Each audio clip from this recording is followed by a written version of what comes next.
provocative thumbnail. Not really, right? Yeah, man, I don't have like a sizzling hot take or some major adjustment or something that y'all haven't seen that I got to tell you. Cause sometimes your boy does, right? But no, this is kind of just a check-in on the series here. I've been covering on my Patreon, I think almost all of the games in detail, 15 minutes, this play, that play, the X's and O's to go along with the nuances of this matchup. Do they have a chance? Look, I'll keep it real simple.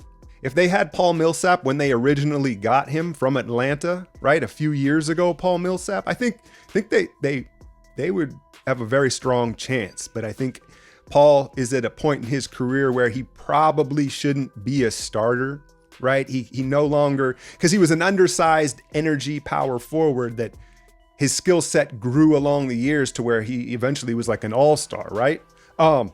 So Paul Millsap, right? When you're an undersized guy who did it with energy, and he was kind of like Montrezl Harrell, and then he slowly developed a perimeter game to where he could shoot the three and stuff like that. And he's had a very nice career, but at this point, ideally, I think he's a guy you want to bring off your bench. He's undersized, he's lost a step athletically. You're going up against a monstrous Lakers front line, and he's done more than admirable job against Davis and LeBron when defending them. Offensively, he just doesn't have the punch that he once had. And I think that if they, again, had a younger Millsap, I think they'd have a better chance. But Denver fans, right now, what you want me to point out are the foul calls. Look, I just went over this last game. They're not egregious. They're not like, oh my God, you have to call that. But they're 50-50 calls. They could go either way, and obviously, the Lakers and LeBron are getting the benefit of the doubt throughout this series. And I'll put it to you like this, like the Lakers, they're the better team and they should win the series. But let's be honest here. The NBA, they cannot afford to have a Denver Nugget Miami Heat NBA Finals.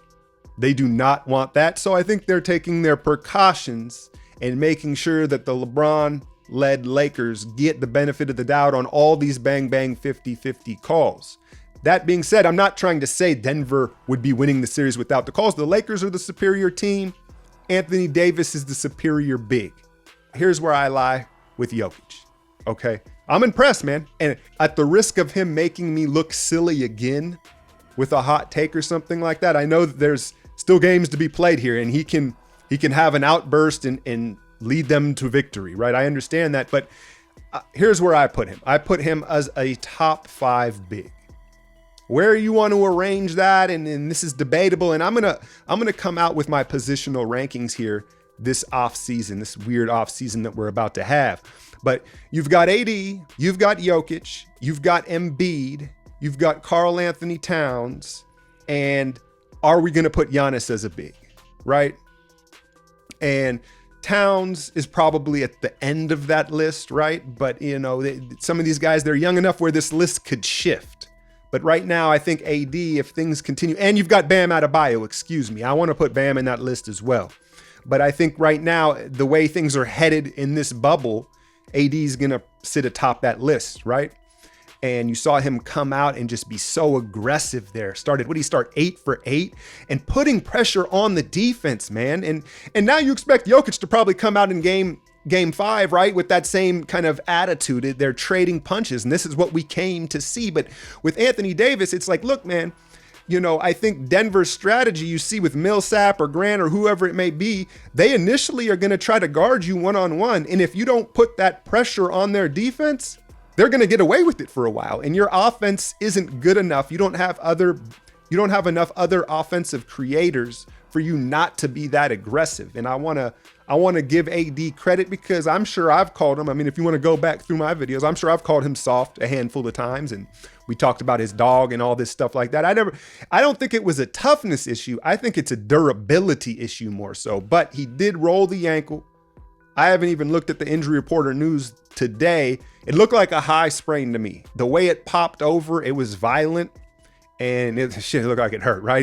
It's one of those ones where if you're a hooper, that was the one you turn away from, right? Like Luka's in the Clippers series, that wasn't nearly as severe as this one.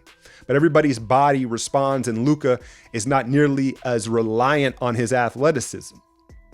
But I want to give AD credit for staying in the game and finally getting some rebounds.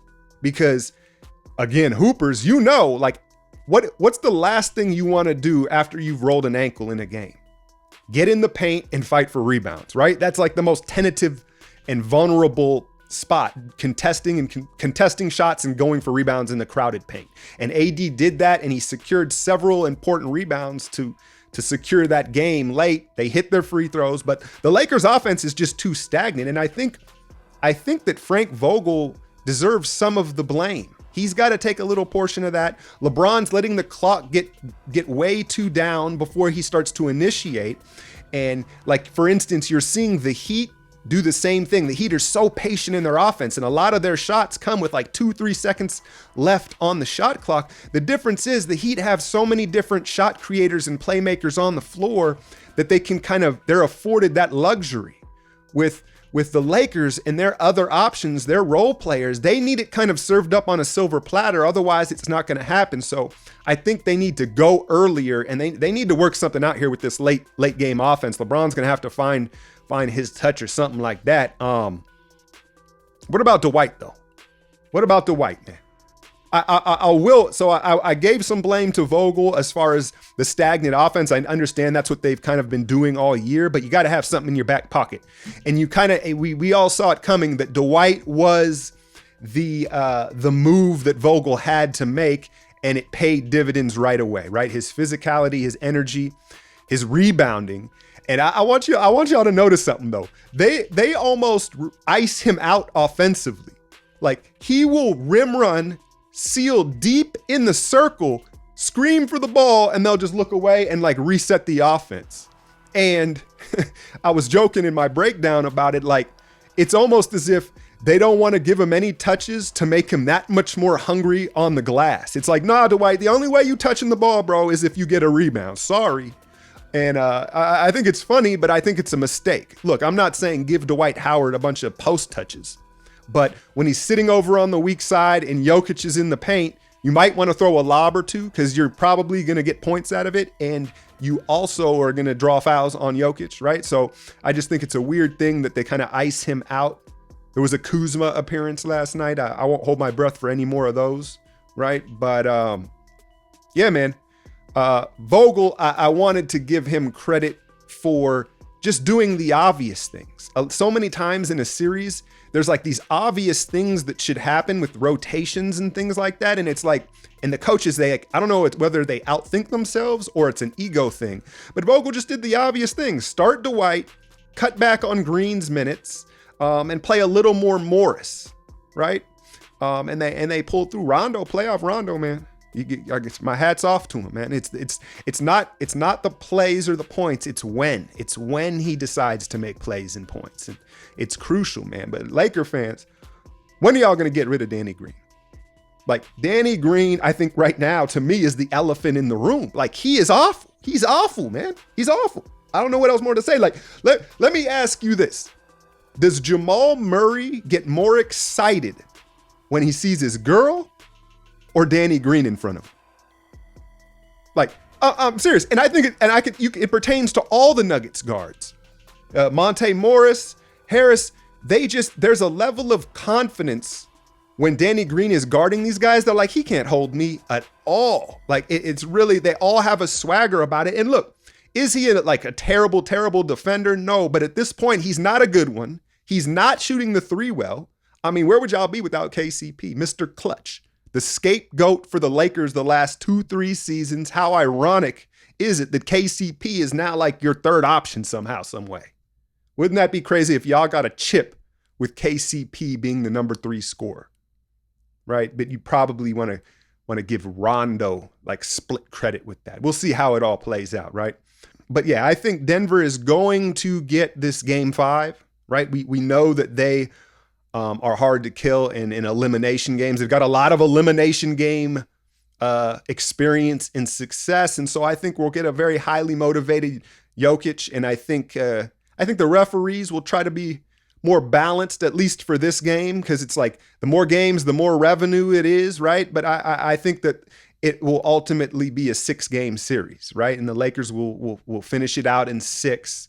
But I think that you've got to be concerned with that ankle. You've got to be concerned with that ankle because it's a I'm not questioning AD's toughness. We know he's going to try to play, but it's a durability issue. He hits the floor way more than you want from a 7-footer already. It's almost as if he doesn't ever have spatial awareness around his feet. And I know that was a fluke thing, the way he came down, nothing dirty about it. It was no Zaza action. But if you just watch AD on a nightly basis, like, why do you hit the floor so much, bro? He's always tripping over somebody or folding back over somebody. And again, his game is so reliant on athleticism. For him to have a high ankle sprain headed into an NBA finals where they're playing like every other day, that's going to be a factor. But again, I'm getting ahead of myself. I don't want to disrespect these Nuggets. I think they get another one, and then the series is over in 6. If you want my full breakdowns of all these playoff games, I'm covering I'm covering Boston and Miami as well, and then I'll be covering all of the finals. Do me a favor, go check my Patreon out. I'm out, y'all.